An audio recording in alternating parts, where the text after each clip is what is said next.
immediately after headline news.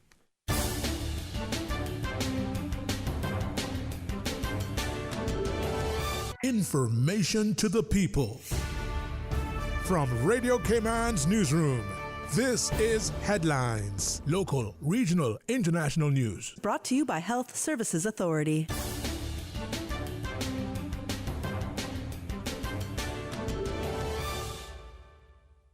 The Department of Environment says it's aware of reports of Portuguese man-of-war being found washed up on South Sound beaches. The public is being advised to exercise, quote, extreme caution, especially with children and pets, to ensure no contact is made with them. Ukraine's military says it shot down a Russian military spy plane over the Sea of Azov in what analysts say would be a blow to Moscow's air power.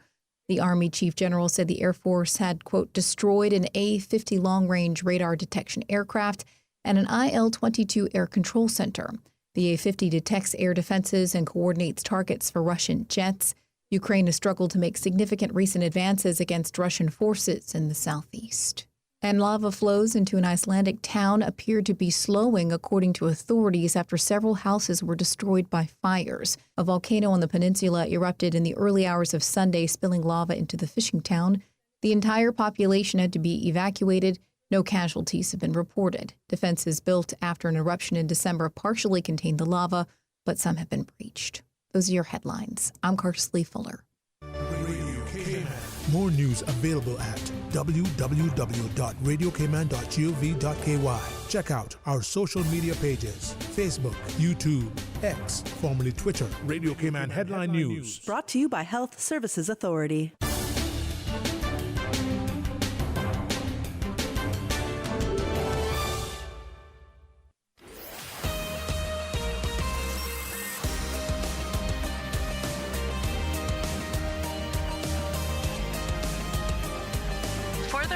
With Ort Connor.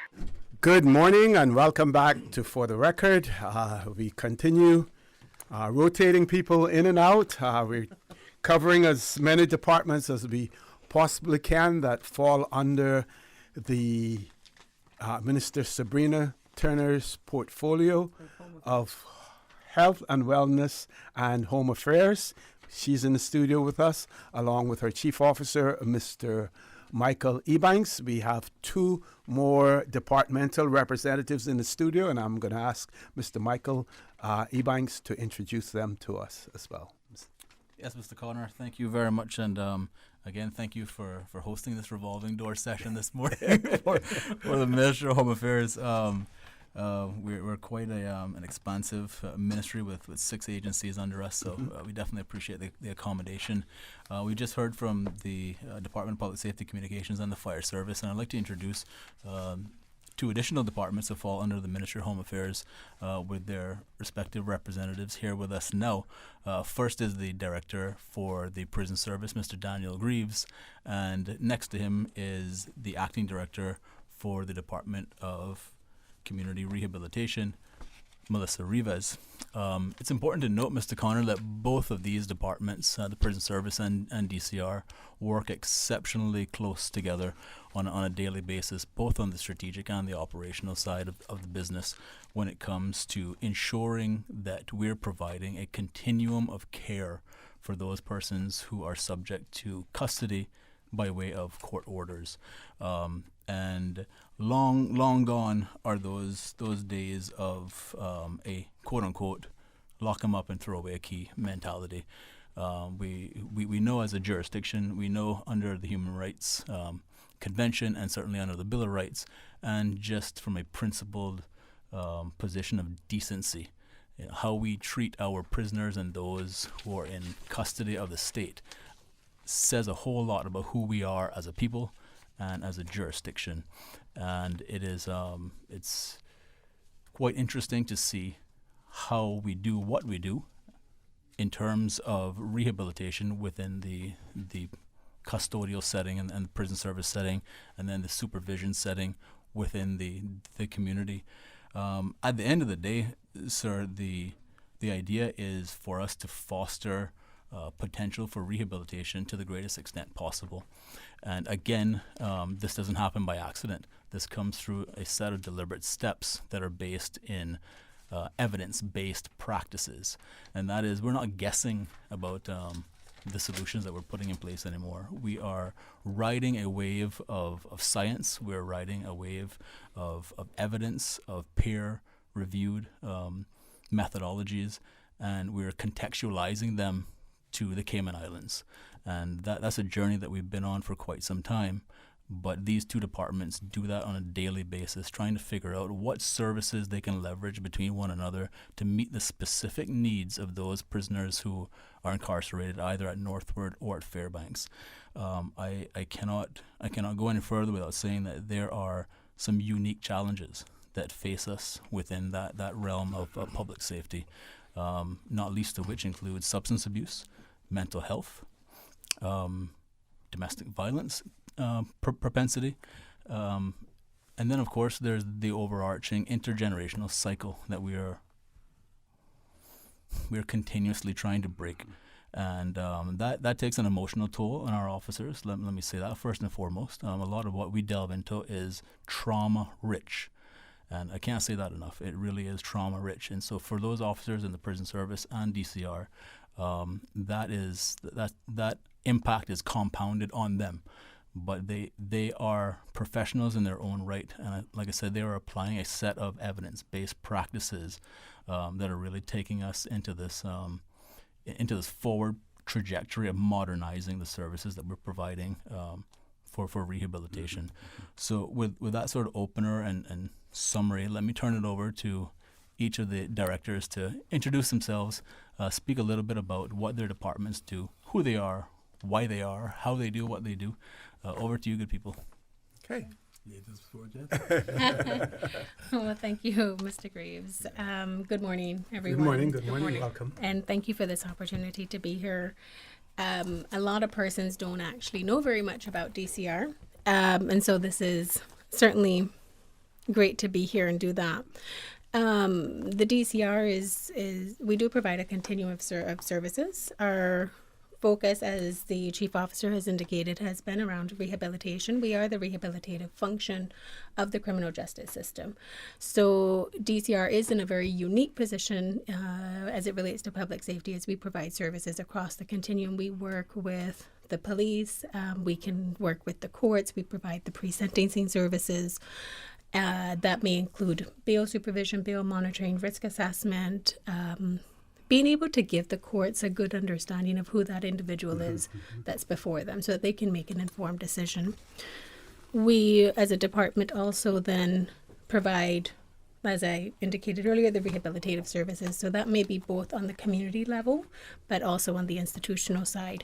So if somebody is placed on a supervision order, particularly under the alternative sentencing law, our department is mandated to provide those services. So we'll do the supervision, the risk management of that individual.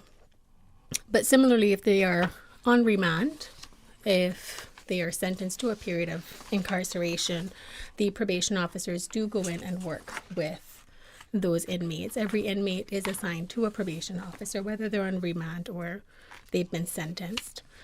So we have quite a big vision as a department. For a couple of years, we've been actively taking steps towards being a leading organization in the field of offender management.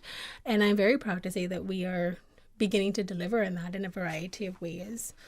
Throughout the last couple of years, we've placed a very significant focus on our people, meaning our staff. As the chief officer rightly indicated, it is a very trauma-informed environment. It does have an impact. But we have also focused on strengthening the capabilities of the probation officers and the community service officers so that when they're carrying out their duties, they're doing so competently and confidently, both of which are very important. They are servicing over 800 persons at this time. Again, a portion of that would be those who are in both Fairbanks, Northward, and the same way that they have to supervise persons that are on probation orders or suspended sentence supervision orders, curfew orders, exclusion orders, they are also doing the post-release from custody, so persons who are on a conditional release license, in layman terms still referenced as parole, So the rehabilitative function goes hand in hand with that risk management and those risk services. And as already indicated, absolutely a multidisciplinary framework. Those partnerships are essential in order to activate that mission of the department. In fact, it's built in to our mission statement to have a multi-agency approach. So throughout the years, not that we have not worked closely, in particular with prison services, but we have taken very meaningful steps to advance and strengthen that collaboration to be in line with the Honourable Minister's vision, as well as the key strategies and objectives for the Ministry of Home Affairs. And we've expanded that not just between our two agencies, but of course across all of public safety entities, both within and outside of Ministry of Home Affairs. But I'll let Mr. Greaves speak a little bit at this point to share with you a bit more about his department. Morning. Morning, sir. Yeah, and Welcome. Thank you for the opportunity to be here. Yeah. And Melissa has said a lot in terms of where we are. First of all, we share, when the minister came in, we have a shared vision. And I think one of the greatest attributes for us now was this thing about collaboration that has proved immense for us. As you know, we are a society within a society. And as such, all of the factors that affects externally do affect us inside. So it's important that we can work without the bureaucracy and the red tapes with respective agencies. And when I've mentioned that we have shared vision, is that we are prison at this point in time is in an extremely fortunate position where as all of the players, the ministry, are people who are from the criminal justice background. The minister, who is former civil servant, who understands some of the bureaucracy. So the tone that was set in the initial stage for us was key, was critical, and as such, we are utilizing that to the best of our advantage. Our prison in itself is a complex place, and as such, there's no 2D alike. You have to be creative and you have to be looking ahead in terms of threats and opportunities. I must commend the prison staff in terms of their dedication and loyalty and professionalism, which has not only been noted by us, but internationally. We have been recognized as a department that really regards the standard, international standards. So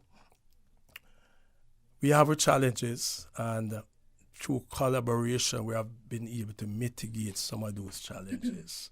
The cooperation that we have experienced across not only our sister agencies from Ministry of Home Affairs, but external of that, the relationship that we now share with other external agents, i.e. RCIP, Border Control, the list goes on, is a new way for us, and it is working quite well. Yeah. And Mr. Connor, if I could just say Sure. yes, it's me. Yeah, just to chime in that I mentioned earlier on that there is a sort of a focus to balance security and rehabilitation, those sort of parallel missions that we're on when we talk about the prison service. On one hand, we are making sure that we understand the unique set of challenges faced by someone who is incarcerated either on remand or by sentence. But at the same time, there is the bigger picture of security and making sure that a secure institution in the prison service is in fact secure. and that is not a challenge surmounted alone.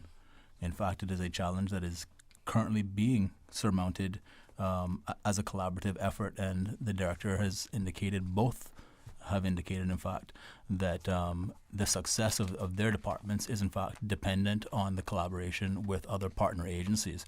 And I mentioned this earlier, but it is worth noting again that in my humble opinion, I don't believe that the public safety agencies in this country have been working together as freely and fluidly as I am observing it to be now. Yeah. And so I must, while being biased to the MHA 6, I certainly say a good morning and thank you to all the other heads of departments and senior members of staff and frontline officers across our public safety agencies who have shown up to the table with Home Affairs, whether that is Prison Service, DCR, you name it. Public safety agencies in this country are answering the call from the Ministry of Home Affairs to be our partner, and I cannot echo the thanks to those agencies enough on behalf of the Honourable Minister. Like I said, when I first met the Minister, it was very clear: break down silos, build partnerships, and share information in the interest of public safety, and that has been the overarching mission, but we don't do that alone. And so DCR and Prison Service are on a trajectory in partnership with other agencies. And maybe you guys can talk a little bit about what some of those partnerships look like in terms of whether it's DPSC on the security side of things or the counseling services on the DCR side of things. Okay, and we will do that as soon as we return from this commercial break. Folks, please stay tuned. For the record, we'll be back shortly. Since March 2004, West Bay Pharmacy has kept their doors open to the local communities, even before